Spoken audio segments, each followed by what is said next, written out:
हिमाचल प्रदेश के कांगड़ा जिले का इतिहास बहुत ही गौरवमयी है। साथियों, अज असी गल करांगे हिमाचल प्रदेश के कांगड़ा किले की। यह किला भारत का सब तो पुराना अते हिमाचल प्रदेश का सब तो वड्डा किला है। यह किला अपने आप विच सदियां का इतिहास समेटी बैठा है। साथियों, क्योंकि असी पंजाब के मैदानी इलाकों में रहिंदे हां अते गर्मियां दीयां छुट्टियां विच अक्सर ही धर्मशाला, मकलौड़गंज, पालमपुर, जोगिंद्रनगर, ब्रॉड वैली जां फिर कई बारी धर्मशाला तो होंदे होए असी डलहौजी वल भी चले जाते हैं। तो जदों असी अजिहे हिल स्टेशनस उपर जाते हैं तो असी पंजाब के हुशियारपुर जिले विचों लंघदे होए हिमाचल प्रदेश के कांगड़ा जिले विचों लंघदे हैं।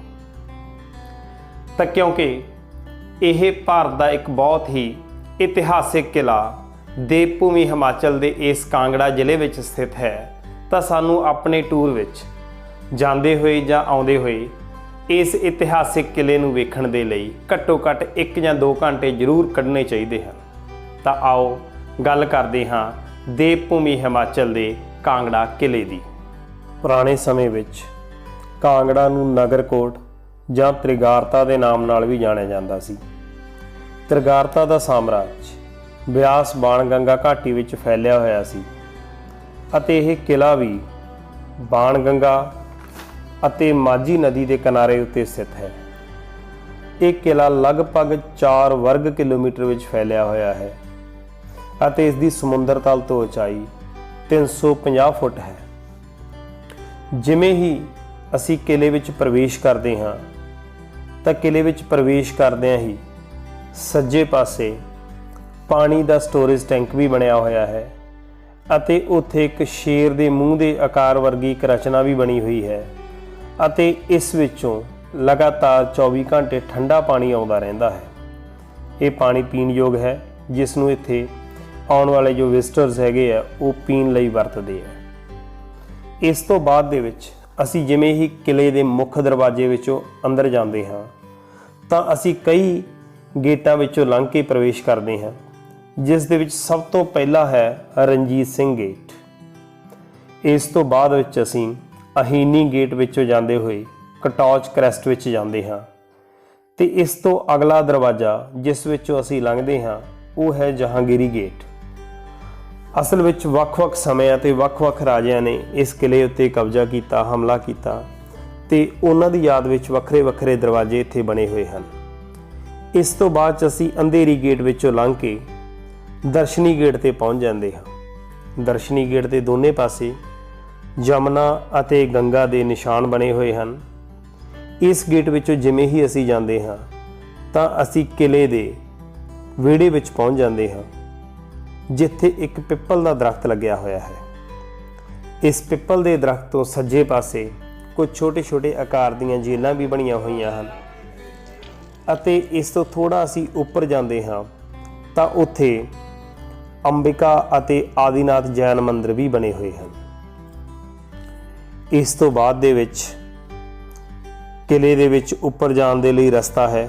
जिमें ही असी उत्ते किले के टैरस विच पहुँच जाते हाँ तो उस टैरस तो आले दुआले का दृश वेखण योग हुंदा है अते धौलाधार दीयां पहाड़ियां भी इत्थों दिखाई दिंदियां हन।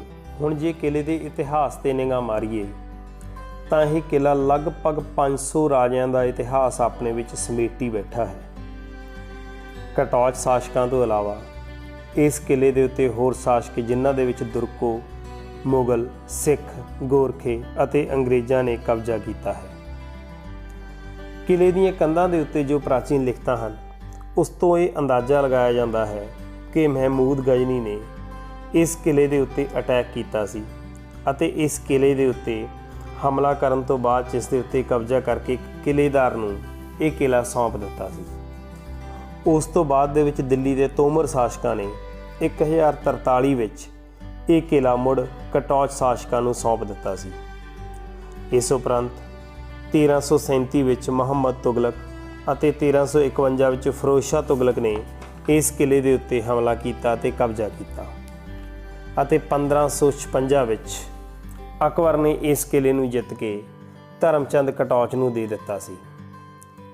ਧਰਮਚੰਦ ਕਟੌਚ ਦੀ ਮੌਤ ਤੋਂ ਬਾਅਦ ਦੇ ਵਿੱਚ ਅਕਬਰ ਨੇ ਇੱਕ ਵਾਰ ਫਿਰ 1571 ਦੇ ਵਿੱਚ ਇਸ ਕਿਲੇ ਨੂੰ ਜਿੱਤਣ ਦੀ ਅਸਫਲ ਕੋਸ਼ਿਸ਼ ਕੀਤੀ ਅਤੇ ਪੂਰੀ ਤਰ੍ਹਾਂ ਇਹ ਕਿਲਾ 1621 ਦੇ ਵਿੱਚ ਮੁਗਲਾਂ ਕੋਲੇ ਆਇਆ। ਉਸ ਸਮੇਂ ਜਹਾਂਗੀਰ ਨੇ ਲਗਭਗ 14 ਮਹੀਨੇ ਕਿਲੇ ਦੀ ਘੇਰਾਬੰਦੀ ਕਰਨ ਤੋਂ ਬਾਅਦ 'ਚ ਇਸ ਕਿਲੇ ਨੂੰ ਹਾਸਲ ਕੀਤਾ ਤੇ ਉਸ ਤੋਂ ਬਾਅਦ 'ਚ ਹੌਲੀ ਹੌਲੀ ਇਹ ਕਿਲਾ 1781 ਦੇ ਵਿੱਚ ਬਟਾਲਾ ਦੇ ਜੈ ਸਿੰਘ ਘਨਈਆ ਕੋਲ ਪਹੁੰਚ ਗਿਆ। ਉਸ ਤੋਂ ਬਾਅਦ ਦੇ ਵਿੱਚ ਇਹ ਕਿਲਾ 1786 ਵਿੱਚ ਸੰਸਾਰ ਚੰਦ ਕਟੌਚ ਕੋਲ ਆਉਂਦਾ ਹੈ। ਜਦੋਂ ਇਹ ਕਿਲਾ ਕਟੌਚ ਸ਼ਾਸਕ ਸੰਸਾਰ ਚੰਦ ਕੋਲ ਹੁੰਦਾ ਹੈ ਤਾਂ ਨੇਪਾਲ ਦੇ ਗੋਰਖੇ ਅਮਰ ਸਿੰਘ ਥਾਪਾ ਦੀ ਅਗਵਾਈ ਵਿੱਚ ਇਸ ਕਿਲੇ ਦੀ ਘੇਰਾਬੰਦੀ ਕਰਦੇ ਹਨ। 1804-05 ਦੇ ਵਿੱਚ ਇਸ ਕਿਲੇ ਨੂੰ ਪੂਰੀ ਤਰ੍ਹਾਂ ਜਦੋਂ ਨੇਪਾਲ ਦੇ ਗੋਰਖਿਆਂ ਦੁਆਰਾ ਘੇਰ ਲਿਆ ਜਾਂਦਾ ਹੈ ਤਾਂ ਉਸ ਸਮੇਂ ਮਹਾਰਾਜਾ ਰਣਜੀਤ ਸਿੰਘ ਨੇ ਸੰਸਾਰ ਚੰਦ ਦੀ ਸਹਾਇਤਾ ਕੀਤੀ ਅਤੇ ਉਸ ਦੀ ਸਹਾਇਤਾ ਕਰਕੇ ਗੋਰਖਿਆਂ ਨੂੰ ਇਸ ਕਿਲੇ ਦੇ ਬਾਹਰੋਂ ਖਦੇੜ ਦਿੱਤਾ। ਪਰੰਤੂ ਮਹਾਰਾਜਾ ਰਣਜੀਤ ਸਿੰਘ ਅਤੇ ਸੰਸਾਰ ਚੰਦ ਦੇ ਵਿਚਕਾਰ ਹੋਈ ਸੰਧੀ ਦੇ ਮੁਤਾਬਕ ਉਸ ਤੋਂ ਬਾਅਦ ਦੇ ਵਿੱਚ ਇਹ ਕਿਲਾ ਰਣਜੀਤ ਸਿੰਘ ਕੋਲ ਚਲਿਆ ਗਿਆ ਅਤੇ ਇਹ ਕਿਲਾ ਮਹਾਰਾਜਾ ਰਣਜੀਤ ਸਿੰਘ ਕੋਲ ਰਿਹਾ। 1846 ਤੋਂ ਬਾਅਦ ਦੇ ਵਿੱਚ ਇਹ ਕਿਲਾ ਅੰਗਰੇਜ਼ਾਂ ਕੋਲ ਆ ਗਿਆ। ਉਸ ਤੋਂ ਬਾਅਦ ਕਾਫੀ ਸਮਾਂ ਇਹ ਕਿਲਾ ਅੰਗਰੇਜ਼ਾਂ ਦੇ ਅੰਡਰ ਰਹਿੰਦਾ ਹੈ ਅਤੇ 1905 ਵਿੱਚ ਇੱਕ ਬਹੁਤ ਜ਼ਬਰਦਸਤ ਭੂਚਾਲ ਆਉਣ ਤੋਂ ਬਾਅਦ ਦੇ ਵਿੱਚ ਇਹ ਕਿਲਾ ਪੂਰੀ ਤਰ੍ਹਾਂ ਟੁੱਟ ਜਾਂਦਾ ਹੈ। ਇਸ ਕਿਲੇ ਦਾ ਕਾਫੀ ਨੁਕਸਾਨ ਹੁੰਦਾ ਹੈ ਤੇ ਉਸ ਤੋਂ ਬਾਅਦ ਦੇ ਵਿੱਚ ਅੰਗਰੇਜ਼ ਇਸ ਕਿਲੇ ਨੂੰ ਖਾਲੀ ਕਰਕੇ ਦੁਬਾਰਾ ਕਟੌਚ ਸ਼ਾਸਕਾਂ ਨੂੰ ਸੌਂਪ ਦਿੰਦੇ ਹਨ। ਉਸ ਤੋਂ ਬਾਅਦ ਭਾਰਤ ਦੀ ਆਜ਼ਾਦੀ ਤੋਂ ਬਾਅਦ ਇਹ ਕਿਲਾ ਆਰਕੀਓਲੋਜੀਕਲ ਸਰਵੇ ਆਫ ਇੰਡੀਆ ਦੇ ਅੰਡਰ ਹੈ ਅਤੇ ਹੁਣ ਹਿਮਾਚਲ ਪ੍ਰਦੇਸ਼ ਸਰਕਾਰ ਅਤੇ ਆਰਕੀਓਲੋਜੀਕਲ ਸਰਵੇ ਆਫ ਇੰਡੀਆ ਇਸ ਕਿਲੇ ਦਾ ਰੱਖ ਰਖਾਵ ਕਰ ਰਹੀਆਂ ਹਨ ਕਿਉਂਕਿ ਇਹ ਕਿਲਾ ਭਾਰਤ ਦਾ ਸਭ ਤੋਂ ਪੁਰਾਤਨ ਕਿਲਾ ਹੈ। ਇਸ ਲਈ ਜਦੋਂ ਵੀ ਅਸੀਂ ਕਾਂਗੜਾ ਵਿੱਚੋਂ ਪ੍ਰਵੇਸ਼ ਕਰਦੇ ਹਾਂ, ਕਾਂਗੜਾ ਵਿੱਚੋਂ ਹੋ ਕੇ ਜਾਂਦੇ ਹਾਂ ਤਾਂ ਸਾਨੂੰ ਇਸ ਕਿਲੇ ਨੂੰ ਵੇਖਣ ਦੇ ਲਈ ਕੁਝ ਸਮਾਂ ਜ਼ਰੂਰ ਕੱਢਣਾ ਚਾਹੀਦਾ ਹੈ। ਪਿਛਲੇ ਦਿਨੀ ਮੈਨੂੰ ਆਪਣੇ ਮਿੱਤਰ ਨਵਨੀਤ ਕੱਕੜ ਅਤੇ ਹਰਪ੍ਰੀਤ ਸਿੰਘ ਦੇ ਨਾਲ ਇਸ ਕਿਲੇ ਨੂੰ ਵੇਖਣ ਦਾ ਮੌਕਾ ਮਿਲਿਆ ਅਤੇ ਇਸ ਕਿਲੇ ਦੇ ਗੌਰਵਮਈ ਇਤਿਹਾਸ ਨੂੰ ਜਾਣਨ ਤੋਂ ਬਾਅਦ ਦੇ ਵਿੱਚ ਇਹ ਲੱਗਿਆ ਕਿ ਹਰ ਇੱਕ ਭਾਰਤੀ ਨੂੰ ਇਹ ਕਿਲਾ ਜ਼ਰੂਰ ਵੇਖਣਾ ਚਾਹੀਦਾ ਹੈ। ਧੰਨਵਾਦ।